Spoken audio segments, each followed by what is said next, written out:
O que você vai ouvir agora é real. Histórias de crimes verdadeiros, contadas em detalhes. Ouça com cautela. Este relato contém crimes reais e pode causar desconforto em pessoas mais sensíveis e podem te marcar para sempre. Deixa seu like e se inscreva no canal para acompanhar todas as histórias. Caso Maníaco do Parque é a história completa do serial killer que aterrorizou São Paulo, 1998.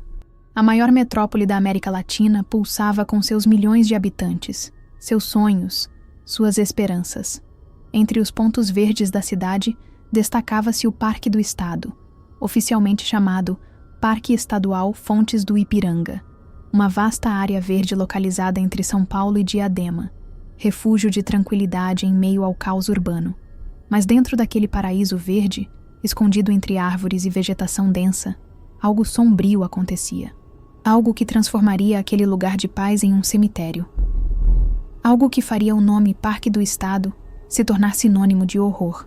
Corpos começaram a aparecer. Jovens mulheres, despidas, jogadas de bruços na mata, com sinais inequívocos de violência sexual e estrangulamento. Uma após a outra, como se um predador estivesse caçando sistematicamente. E estava. Francisco de Assis Pereira tinha 30 anos em 1998. Era um motoboy comum, trabalhando para uma empresa de entregas. Também era um patinador talentoso, conhecido nos circuitos paulistanos como Chico Estrela. Tinha um sorriso sedutor, conversa fácil, aparência agradável. Mas por trás daquela fachada, habitava um dos mais perigosos predadores sexuais que o Brasil já conheceu. Um homem com fantasias sombrias, impulsos incontroláveis e uma capacidade aterradora de manipular suas vítimas. Francisco não escolhia suas vítimas aleatoriamente. Ele as seduzia com sonhos. Aproximava-se de jovens mulheres bonitas e dizia as palavras mágicas. Você tem potencial para ser modelo. Trabalho para uma agência importante. Posso fazer você famosa. Em uma cidade onde milhares de garotas sonham com a passarela, onde a beleza é moeda de valor, onde o estrelato parece estar a apenas uma foto de distância, essas palavras eram irresistíveis. E assim, uma por uma, ele as levava.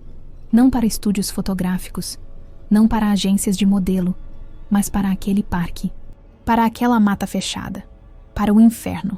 Esta é a história do Maníaco do Parque. Uma história de manipulação, violência sexual extrema, assassinatos em série e um sistema que quase permitiu que ele continuasse matando. É uma história difícil de contar e ainda mais difícil de ouvir. Mas é uma história que precisa ser contada, porque suas vítimas merecem ser lembradas, porque os sinais foram ignorados, porque ele ainda está vivo e em breve poderá estar livre novamente. Prepare-se para entrar nas sombras, nas profundezas da mente de um predador, no parque onde sonhos morreram e pesadelos nasceram. Francisco de Assis Pereira nasceu em 29 de novembro de 1967, em São José do Rio Preto, interior de São Paulo. Era o caçula de uma família de pescadores. Seu pai trabalhava com pesca, movendo-se constantemente em busca de melhores águas, melhores oportunidades. A infância de Francisco foi marcada por instabilidade e traumas. A família mudava frequentemente, nunca estabelecendo raízes profundas em lugar algum. O menino cresceu sem amigos duradouros, sem senso de pertencimento, sempre sendo o novo, onde quer que chegasse. Mas havia algo mais sombrio em sua infância. Seu avô materno, figura com quem passava tempo, tinha hábitos perturbadores. Levava o pequeno Francisco a um abatedouro local, onde o menino presenciava o abate de gado. Via vacas sendo posicionadas, imobilizadas, mortas. O sangue, os gritos dos animais, a indiferença dos açougueiros. Para uma criança normal, isso seria traumático. Para Francisco, parecia despertar algo, uma fascinação, uma curiosidade mórbida. Aos 8 anos, trouxe para casa um passarinho que havia matado. Sua avó o repreendeu, horrorizada. Mas Francisco não demonstrou remorso. Não entendia por que aquilo era errado. Aos seus olhos, era apenas interessante. Havia sinais, mesmo então, sinais de que algo estava errado no desenvolvimento emocional daquele menino. Mas em famílias pobres do interior brasileiro nos anos 1970, psicologia infantil era luxo inexistente. As preocupações eram mais imediatas: comida na mesa, teto sobre a cabeça. Quando Francisco tinha 9 anos, algo ainda mais sombrio aconteceu. Um tio, nunca nomeado publicamente, protegido pelo silêncio familiar, começou a abusar sexualmente dele. O abuso continuou por anos, e a família, quando eventualmente descobriu, optou pelo silêncio. Era assunto de família. Não se falava sobre isso. O abuso moldou Francisco de formas profundas e retorcidas. Sua sexualidade se desenvolveu de maneira distorcida, entrelaçando prazer com dor, desejo com violência, e plantou nele uma raiva profunda, contra si mesmo, contra mulheres, contra o mundo.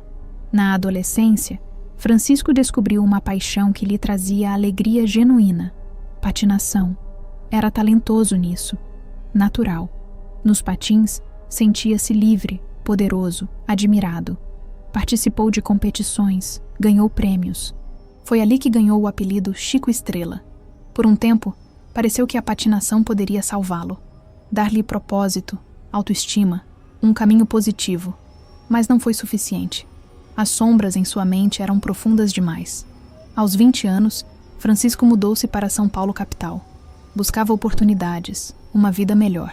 Trabalhou em diversos empregos, entregas, serviços gerais, eventualmente como motoboy. Era bom nisso. Conhecia a cidade. Era rápido, eficiente. Externamente, parecia um jovem comum. Tinha amigos no circuito de patinação. Trabalhava honestamente.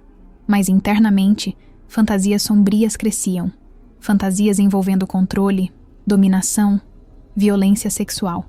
Ele teve relacionamentos com mulheres e homens. Francisco era bissexual, embora na época escondesse cuidadosamente esse aspecto. Mas os relacionamentos nunca duravam. Havia algo de errado, diziam parceiros que se afastavam. Ele era controlador, tinha acessos de raiva, e sexualmente havia violência que ia além do aceitável. Uma travesti com quem viveu por mais de 1 ano, identificada apenas como Tainá, relataria anos depois à polícia: ele me batia constantemente. Socos no estômago, tapas no rosto. Durante o sexo era violento, machucava. Quando reclamei, ele disse que era assim que gostava. Fugi dele quando percebi que um dia ele poderia me matar. Francisco também desenvolveu um interesse perturbador. Segundo revelações posteriores em testes psicológicos, ele tinha um desejo latente de ser mulher. Via mulheres bonitas nas ruas e sentia uma mistura confusa de desejo e inveja. Queria ser como elas. Queria tê-las. E essa confusão se transformaria em raiva homicida. Em 1997, aos 30 anos, Francisco estava pronto. As fantasias não eram mais suficientes. Ele precisava atuá-las. Precisava tornar real o que acontecia em sua mente. E assim, o Maníaco do Parque nasceu. Dezembro de 1997. O Natal havia passado, e São Paulo se preparava para o Ano Novo. A cidade fervilhava com aquela energia característica de fim de ano. Esperança, renovação, possibilidades. Francisco estava em uma de suas rondas de motoboy quando viu ela. Uma jovem saindo da estação de metrô Jabaquara, na zona sul de São Paulo. Ela carregava uma pequena mala. Claramente havia viajado. Depois, a polícia a identificaria apenas como Pitucha, um apelido. Seu nome real nunca foi divulgado para proteger a família. Era uma empregada doméstica. Tinha passado o Natal na casa dos patrões e agora voltava para passar o Ano Novo com a família. Ela era bonita, jovem e sozinha. Francisco parou a moto. Aproximou-se com seu sorriso sedutor. Oi, desculpa incomodar, mas você já pensou em ser modelo? Pitucha riu, lisonjeada, mas cética. Modelo? Eu? Sério. Você tem o rosto perfeito. Trabalho com uma agência importante. Poderia conseguir trabalhos bem pagos para você. Editorial, desfile, comercial. Era a isca. E ela era eficaz porque tocava em algo universal. Vaidade, esperança de uma vida melhor, o sonho da fama. Não sei. Pitucha hesitou. Olha, não precisa decidir agora. Mas posso fazer umas fotos teste. Sem compromisso. Se ficar bom, levo para a agência. Se não, sem problemas. Onde seria? Conheço um lugar perfeito. Um parque aqui perto. Luz natural, fundo verde. Fica lindo nas fotos. Vou buscar a câmera e te levo lá. 15 minutos, juro. Pitucha olhou ao redor. Era plena luz do dia. Muitas pessoas ao redor. E o homem parecia confiável, simpático. Que mal poderia haver? Tá bom, mas tem que ser rápido. Preciso chegar em casa. Francisco sorriu. Rapidinho, prometo. Eles foram até o Parque do Estado em sua moto. Durante o trajeto, Francisco continuou sua sedução verbal. Elogios constantes. Promessas de sucesso. Histórias inventadas sobre outras garotas que ele havia descoberto e que agora eram famosas. Quando chegaram ao parque, já começava a escurecer. A área era vasta. 526 hectares de mata, jardins, trilhas. Francisco conhecia bem aquele lugar. Frequentava desde que chegara a São Paulo, inicialmente para patinar. Conhecia os cantos escondidos, as áreas onde raramente havia visitantes. Conduziu Pitucha por uma trilha cada vez mais fechada, cada vez mais isolada. Onde estamos indo?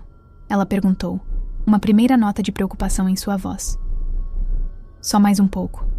Tem uma clareira linda aqui na frente, perfeita para as fotos. Mas não havia câmera, nunca houve. Quando chegaram à área isolada, Francisco mudou completamente. O sorriso sumiu, os olhos ficaram frios. Ele sacou uma corda que estava escondida. O que aconteceu a seguir foi o que aconteceria com todas as vítimas subsequentes. Sedução transformada em violência, sonhos transformados em pesadelo. Pitucha tentou correr. Francisco a derrubou. Ela gritou. Ele a golpeou, silenciando os gritos. E então começou o ritual que se repetiria. Forçou-a a tirar a roupa. Agrediu-a sexualmente. E quando terminou, quando ela implorava para ser liberada, prometendo não contar nada a ninguém, Francisco colocou a corda ao redor de seu pescoço e apertou. Pitucha lutou. Arranhões nas mãos de Francisco testemunhavam sua luta desesperada por ar, mas ele era mais forte e impiedoso. Continuou apertando até que os movimentos cessaram, até que o corpo ficou inerte. Em entrevistas posteriores com policiais, Francisco descreveria aquele momento com uma frieza aterradora. Quando ela morreu, senti algo poderoso. Era como se eu fosse Deus. Eu havia tirado uma vida. E aquilo era excitante. Ele deixou o corpo ali, nu, jogado de bruços na mata. Cobriu-o levemente com folhas e galhos. E foi embora. Pitucha nunca chegou em casa para o ano novo. Sua família a procurou desesperadamente. Fizeram boletim de ocorrência. Mas em São Paulo, onde pessoas desaparecem constantemente, o caso foi apenas mais um. Seu corpo só seria encontrado meses depois, após Francisco confessar e levar a polícia ao local. Para então, estava em decomposição avançada, quase impossível de identificar. Mas naquela noite de dezembro, Francisco sentiu algo que o mudaria para sempre. Ele havia gostado, muito, e sabia que faria novamente. Janeiro e fevereiro de 1998 passaram. Francisco continuou sua vida normal. Trabalhava como motoboy, patinava nos fins de semana, mantinha a aparência de normalidade. Mas internamente, as fantasias cresciam. Ele se masturbava obsessivamente relembrando o assassinato de Pitucha. Cada detalhe. Os gritos abafados. A luta. O momento final quando a vida deixou seus olhos. E quanto mais fantasiava, mais precisava fazer novamente. A primeira vítima foi quase experimental. Agora, ele começaria a refinar seu método, aperfeiçoar sua técnica de caça. Francisco percebia que tinha um dom para a sedução. Sabia exatamente o que dizer para cada tipo de mulher. Lia a linguagem corporal, ajustava sua abordagem, espelhava o que elas queriam ouvir.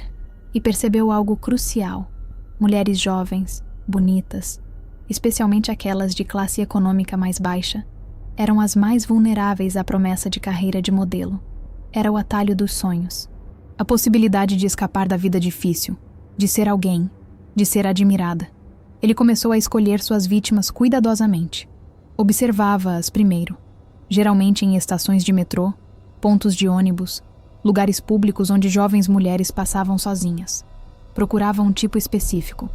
Jovens, bonitas, aparentemente pobres, roupas simples, sem acompanhantes com carros, e, crucialmente, sozinhas.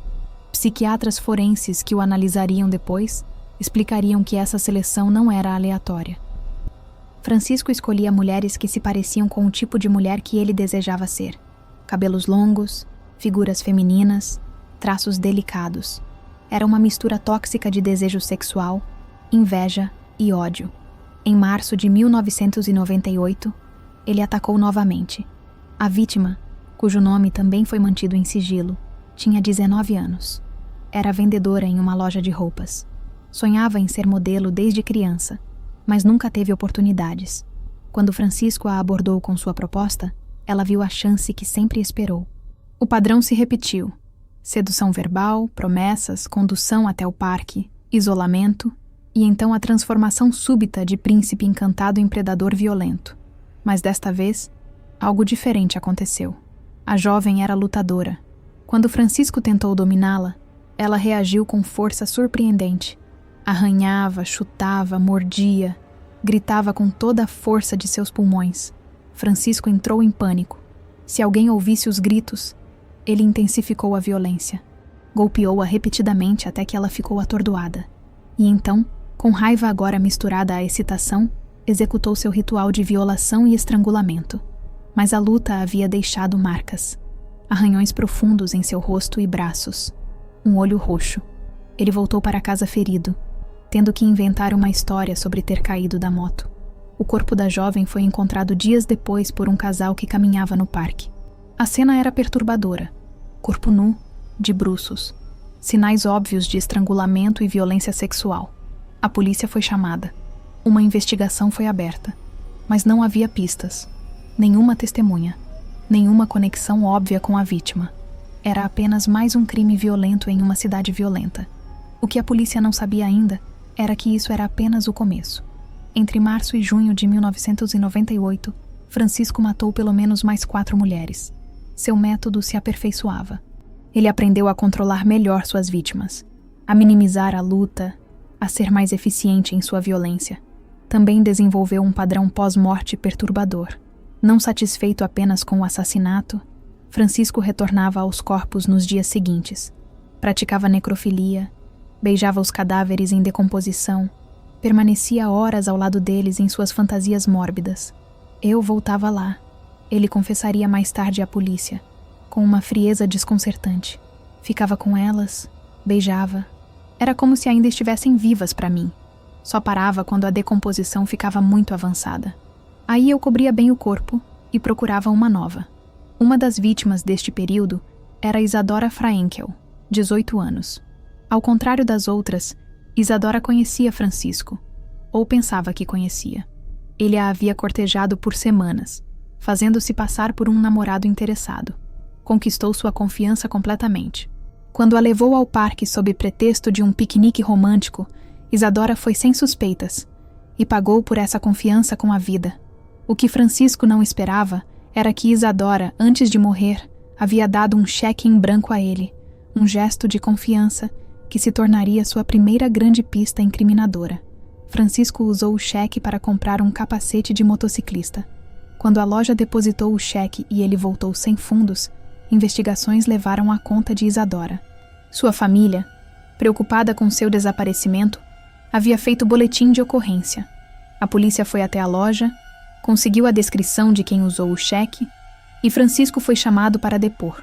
Ele compareceu, confiante, charmoso, explicou que Isadora era sua namorada, que ela havia dado o cheque voluntariamente, que estavam apenas passando por um período difícil no relacionamento, mas que ela estava bem. A polícia, sem evidências concretas e sem corpo, ainda não haviam encontrado Isadora. O liberou com um aviso. Foi um erro que custaria mais vidas. Julho de 1998 seria o mês em que tudo mudaria. Francisco, sentindo-se intocável, invencível, acelerou drasticamente. Entre os dias 17 e 21 de julho, em um intervalo de apenas 4 dias, ele matou 3 mulheres. 3.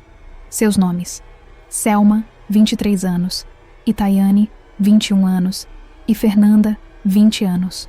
Todas abordadas com a mesma promessa de carreira de modelo.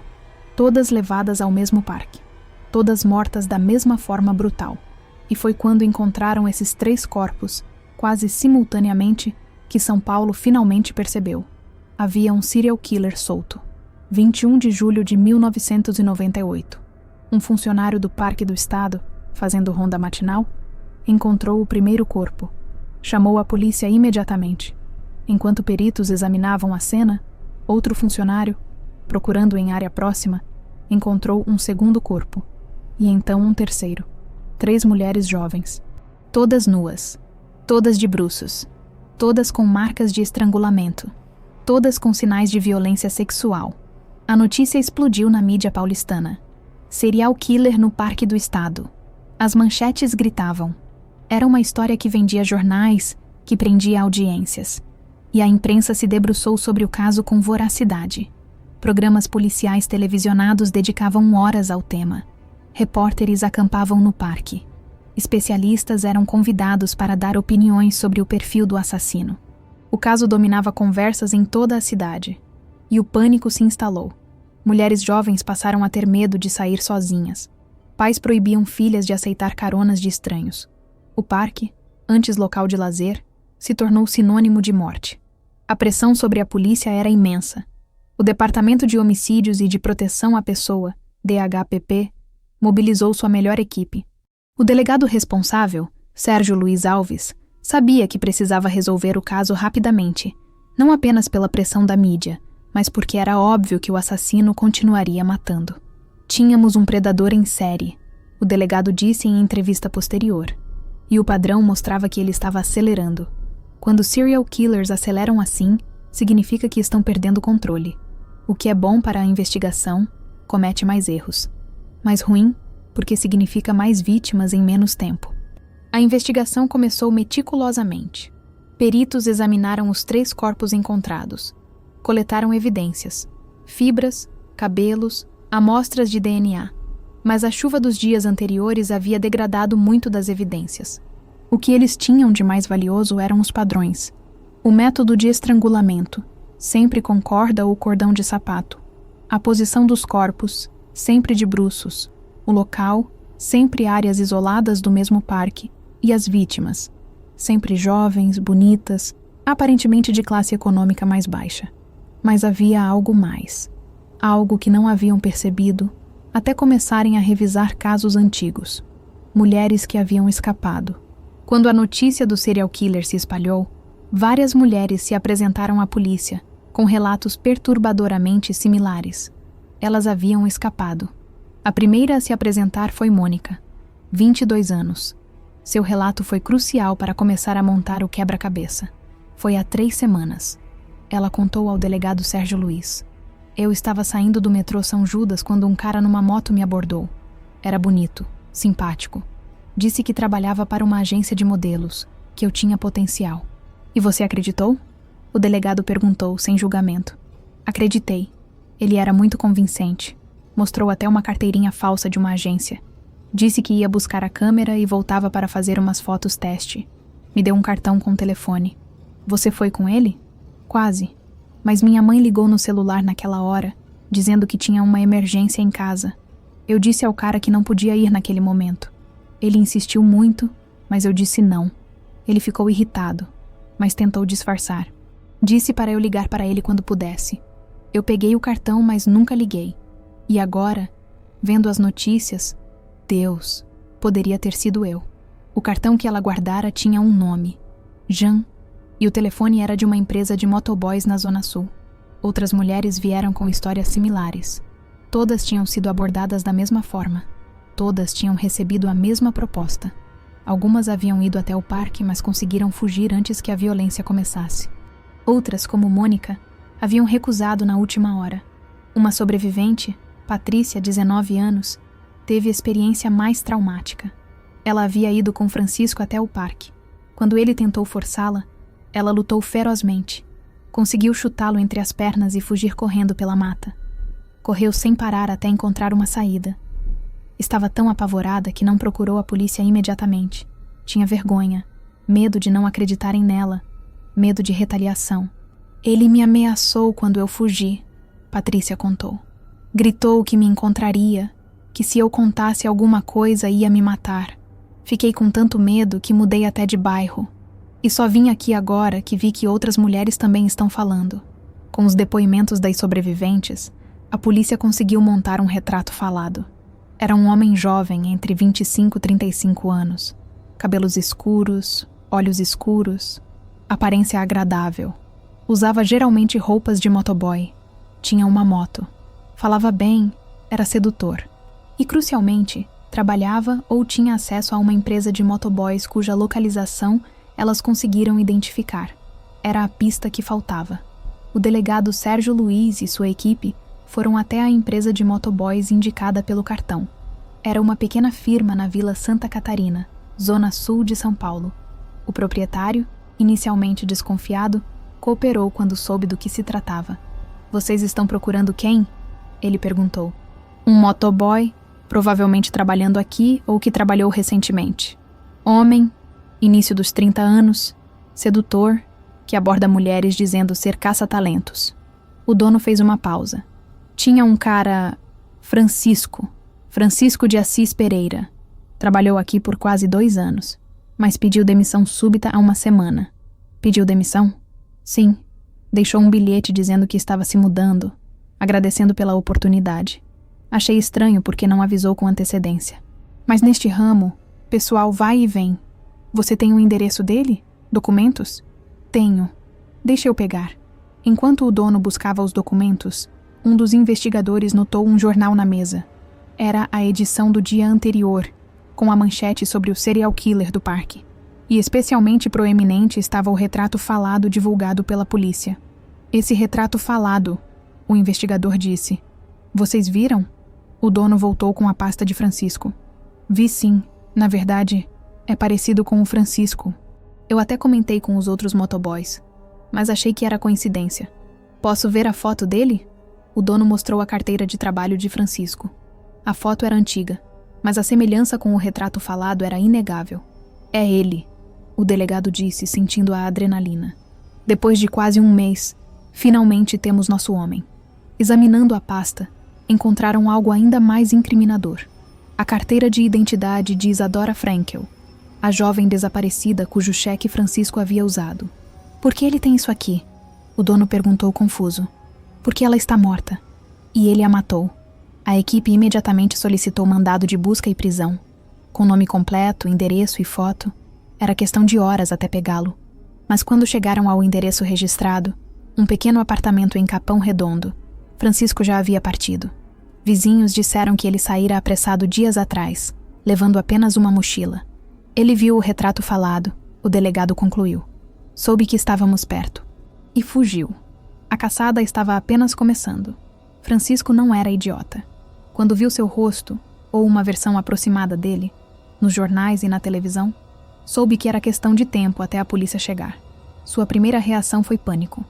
Depois, cálculo frio. Ele tinha algum dinheiro guardado. Não muito, mas suficiente para fugir.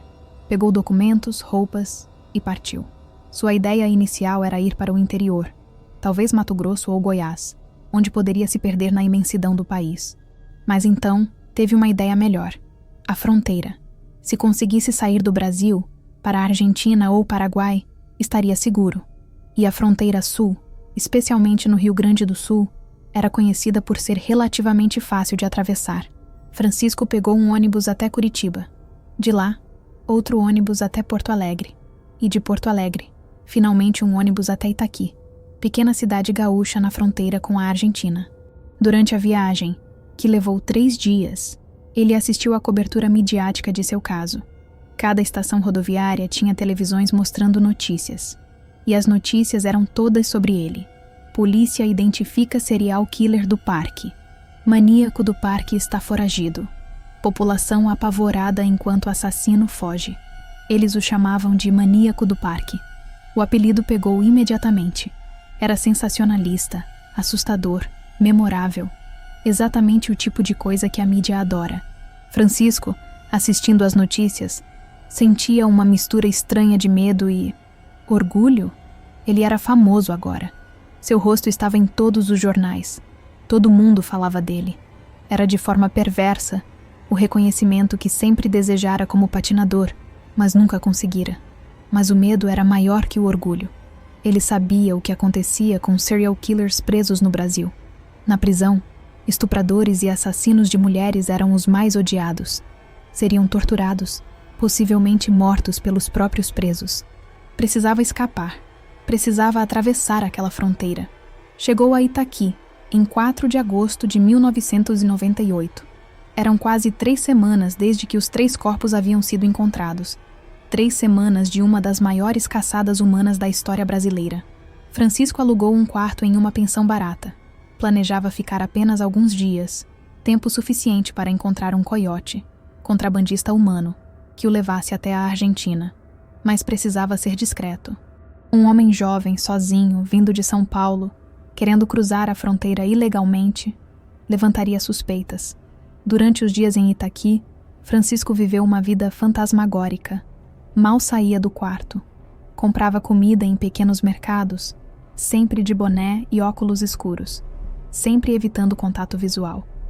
À noite, assistia obsessivamente às notícias sobre si mesmo. A polícia havia divulgado mais informações. Tinham seu nome completo agora, sua foto verdadeira, não apenas o retrato falado. Entrevistaram mulheres que haviam escapado. A cada dia, o cerco parecia se fechar mais. Mas em Itaqui, pequena cidade onde notícias de São Paulo chegavam com atraso, onde não havia tanta vigilância policial, Francisco se sentia relativamente seguro. Estava errado. A Polícia Federal havia entrado no caso. Serial killers que cruzam fronteiras estaduais se tornam questão federal. E a PF tinha recursos que a Polícia Estadual não tinha. Rede Nacional de Informantes, tecnologia de rastreamento mais avançada, cooperação com forças policiais de outros países. Eles sabiam que Francisco provavelmente tentaria deixar o país. As fronteiras com Paraguai, Argentina e Uruguai foram alertadas.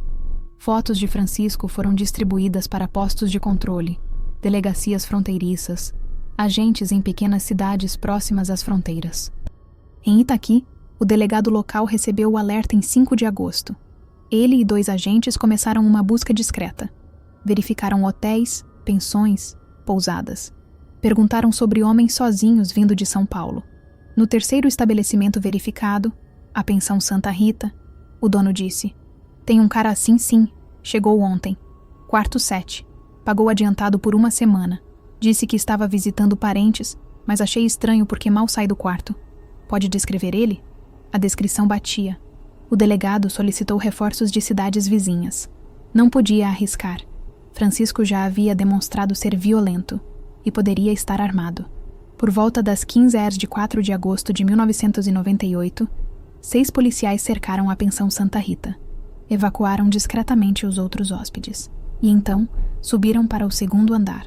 Francisco estava no quarto assistindo TV quando ouviu a batida na porta. "Abra! Polícia!" Seu sangue congelou. Por um segundo, considerou pular pela janela. Mas estava no 2º andar, e havia policiais cercando o prédio.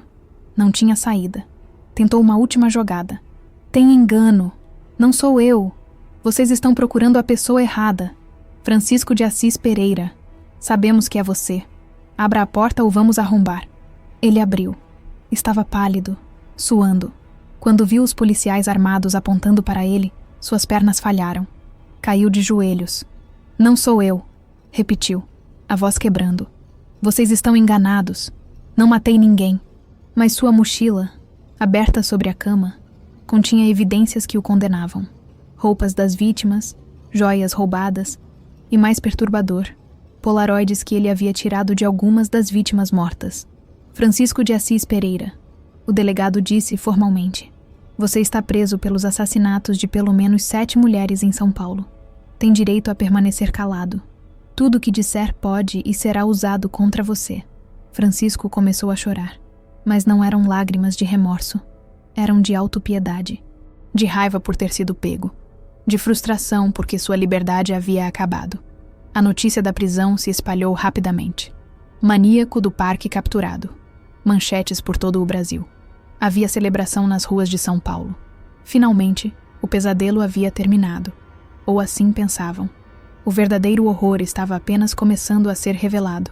Francisco foi levado de volta a São Paulo em um avião da Polícia Federal. Durante o voo, permaneceu calado, olhando pela janela, aparentemente em outro mundo. Mas quando chegou ao DHPP em São Paulo, quando foi colocado na sala de interrogatório com o delegado Sérgio Luiz Alves, algo mudou. Francisco percebeu que negar era inútil. As evidências eram esmagadoras. E talvez, em algum nível perturbado, ele queria contar. Queria que o mundo soubesse o que havia feito. O interrogatório durou 12 horas. E o que Francisco revelou chocou até mesmo investigadores experientes. Quantas foram? O delegado perguntou diretamente. Francisco hesitou. 7. Foram condenados por 7.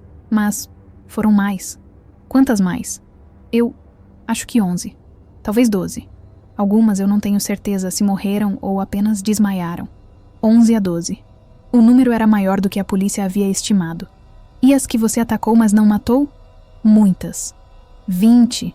23? Perdi a conta. 23 tentativas. Francisco não era apenas um serial killer. Era um predador em escala industrial. Durante as horas seguintes, Francisco descreveu cada crime com detalhes gráficos. Não demonstrava remorso. Era mais como se estivesse relatando acontecimentos factuais, não atrocidades. Descreveu como seduzia as vítimas, as palavras exatas que usava, como lia suas reações e ajustava sua abordagem. Era um manual de manipulação psicológica.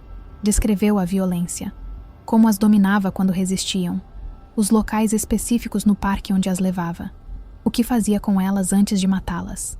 E descreveu algo particularmente perturbador. Ele retornava aos corpos. Eu voltava, disse sem emoção aparente.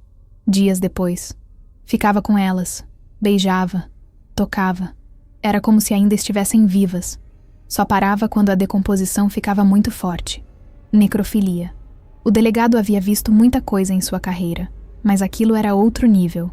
Por que você fazia isso? O delegado perguntou, genuinamente tentando entender.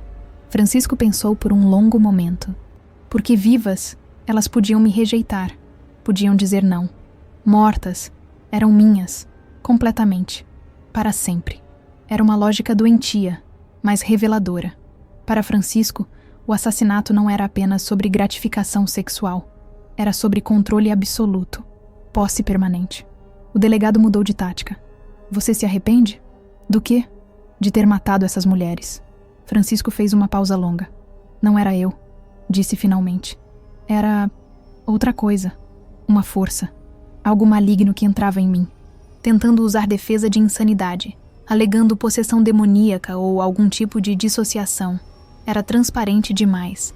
Francisco, você planejava os crimes. Escolhia as vítimas cuidadosamente. Preparava cordas. Tinha um método. Isso não é outra coisa. Era você.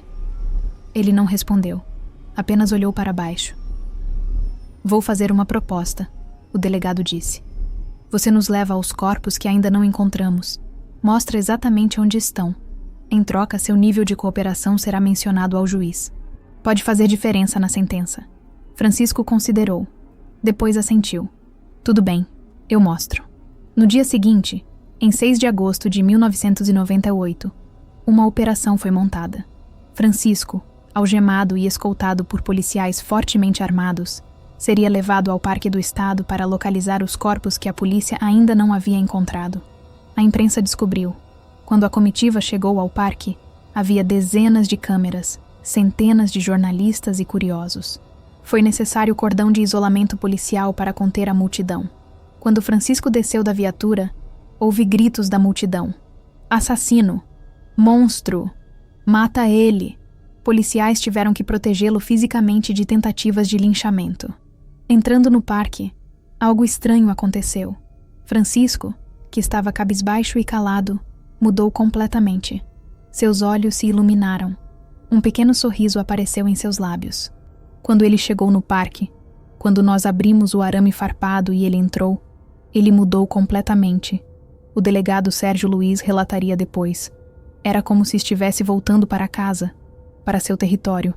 Ele estava feliz. Francisco os guiou por trilhas fechadas, lembrando cada detalhe do caminho. Andava com confiança, como quem conhecia o lugar intimamente. E conhecia. Ali, ele apontou para uma área coberta de vegetação densa. A primeira, Pituxa. Peritos começaram a escavar. Minutos depois, Encontraram restos humanos em decomposição avançada, roupas rasgadas, ossos. Era ela.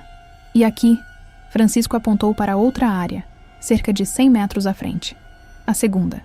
E assim continuou por horas. Cada local que ele indicava revelava outro corpo. Algumas das vítimas a polícia já havia encontrado, mas outras eram descobertas novas. Tragédias que nem sequer haviam sido reportadas como desaparecimentos. O que mais perturbava os investigadores era a natureza casual com que Francisco relatava os crimes. Apontava para um local e dizia coisas como: "Essa aqui resistiu muito, levei quase meia hora para matá-la." Ou: "Essa foi fácil, acreditou em tudo que eu disse, nem tentou fugir." Em um ponto, ele parou em uma clareira e ficou parado, olhando ao redor com expressão quase nostálgica. "O que foi?" o delegado perguntou. "Era aqui que eu voltava," Francisco disse suavemente. "Tinha uma pedra ali onde eu sentava. Ficava olhando elas, pensando, planejando a próxima." Ele disse isso com a mesma entonação que alguém usaria para descrever um hobby favorito, como se fosse algo normal, algo aceitável. Ao final do dia, haviam encontrado restos de mais 4 vítimas. O número total confirmado agora era 11. 11 vidas destruídas, 11 famílias destroçadas. E Francisco, ao ser levado de volta à viatura, olhou para trás uma última vez para o parque. Havia lágrimas em seus olhos, mas não de remorso pelas vítimas. Estava chorando porque sabia que nunca mais voltaria àquele lugar. Seu território havia sido tirado dele.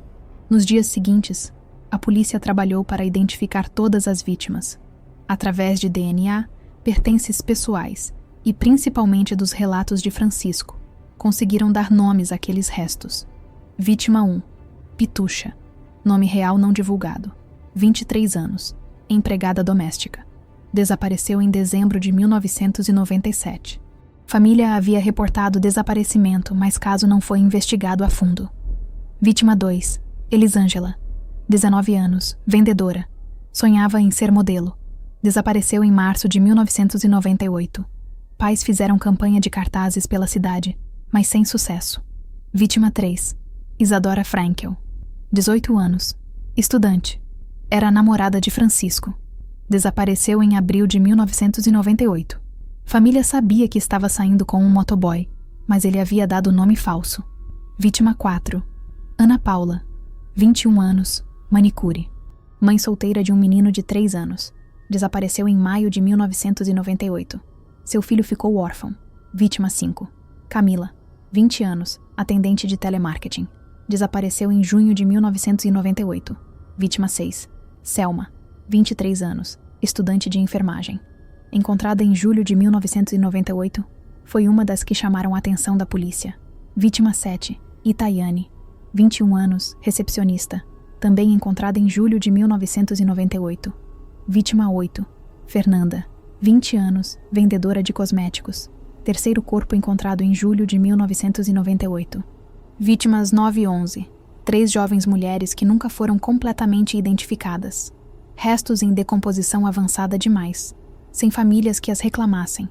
Provavelmente moradoras de rua ou trabalhadoras sexuais, as invisíveis da sociedade. Cada vítima tinha uma história. Tinham famílias, amigos, sonhos. A mídia inicialmente as retratava apenas como números, mais uma vítima do maníaco. Mas gradualmente, através de entrevistas com familiares, suas humanidades emergiram. A mãe de Elisângela deu uma entrevista particularmente comovente. Minha filha era linda, trabalhadora, ajudava em casa desde os 14 anos. Quando me disse que um homem tinha oferecido carreira de modelo, eu avisei para ter cuidado.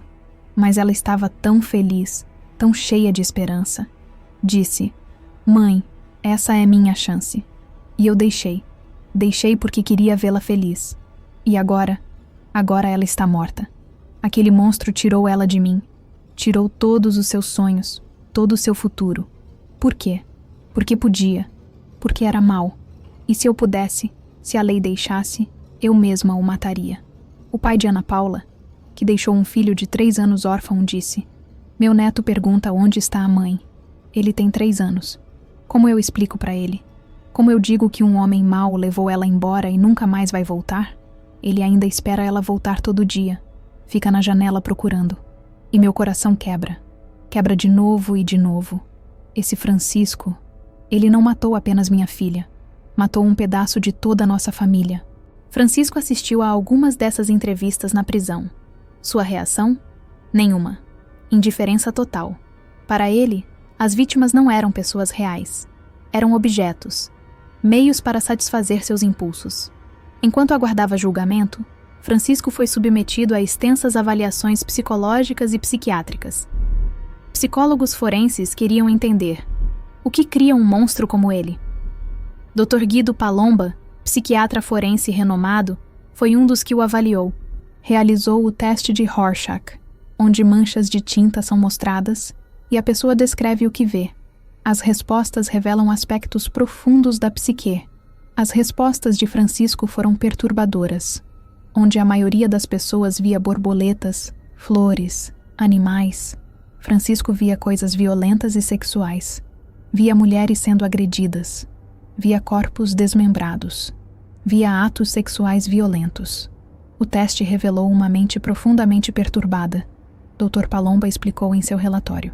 Francisco apresenta traços severos de psicopatia, falta de empatia, ausência de remorso, manipulação calculada, grandiosidade e, crucialmente, objetificação total de outras pessoas.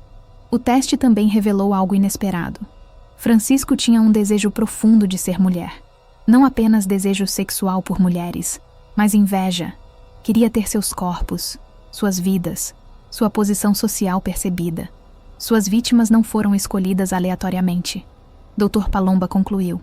Ele escolhia mulheres que se pareciam com o tipo de mulher que desejava ser. Jovens, bonitas, femininas. Era uma mistura tóxica de desejo sexual, inveja e ódio. Matava o que desejava ser, mas não podia ter. Outros psicólogos exploraram seu passado.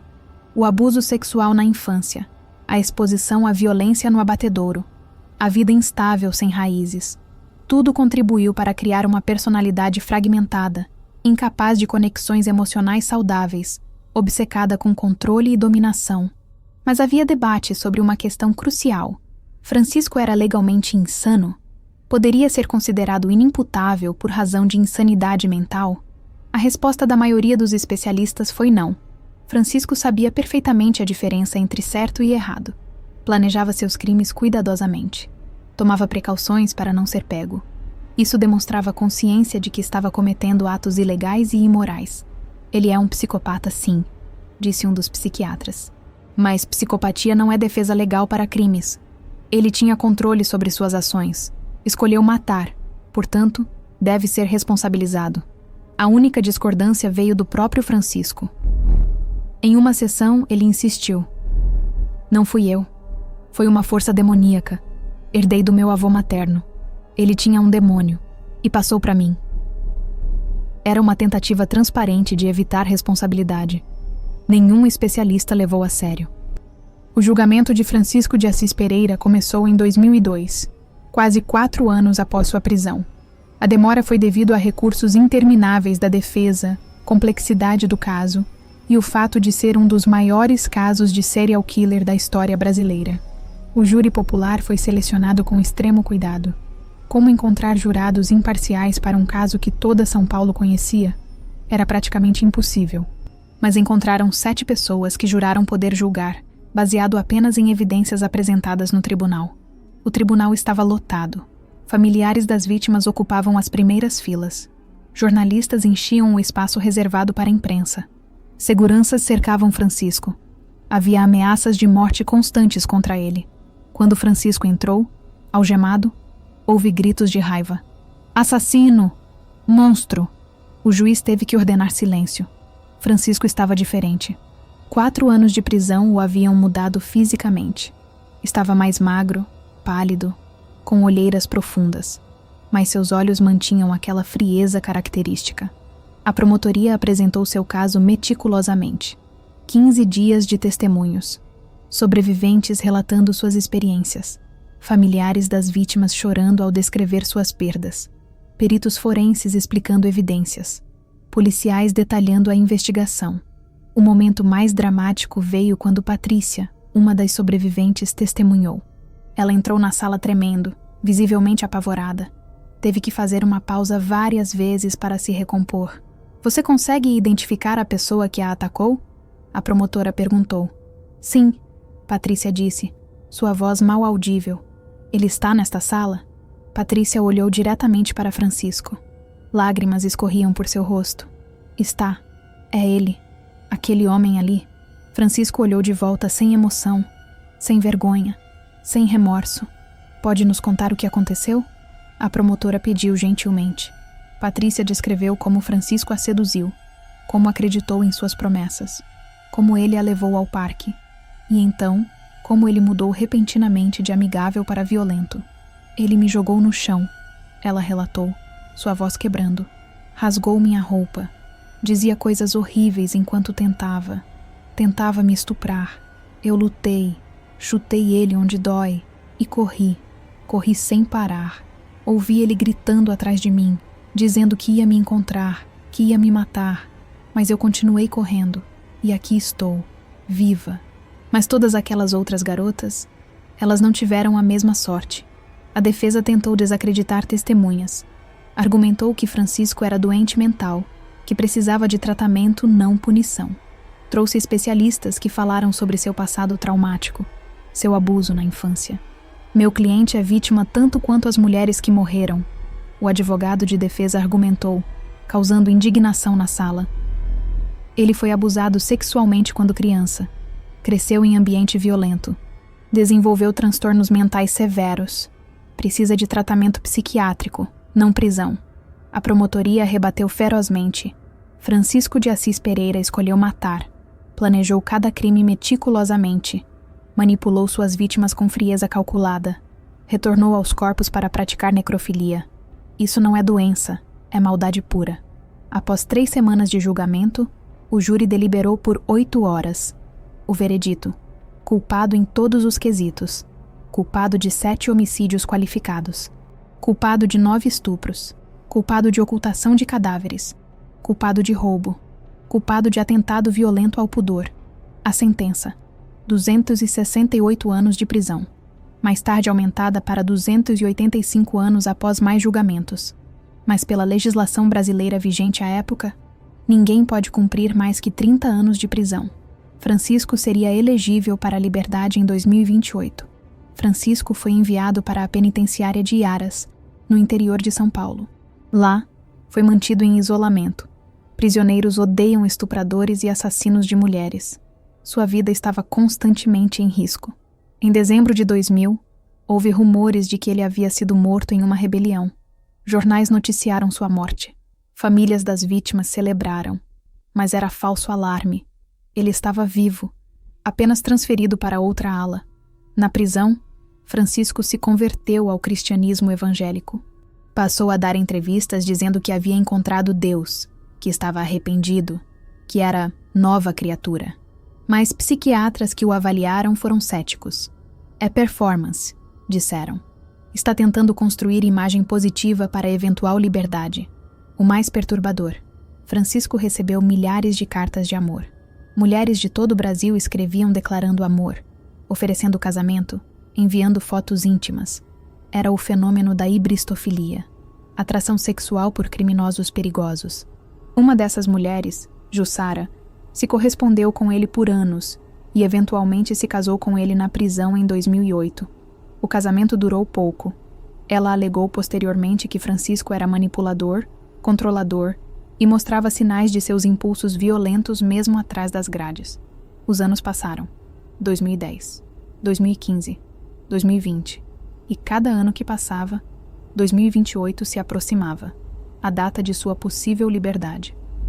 Em 2025, Francisco de Assis Pereira tem 57 anos. Passou 27 anos na prisão.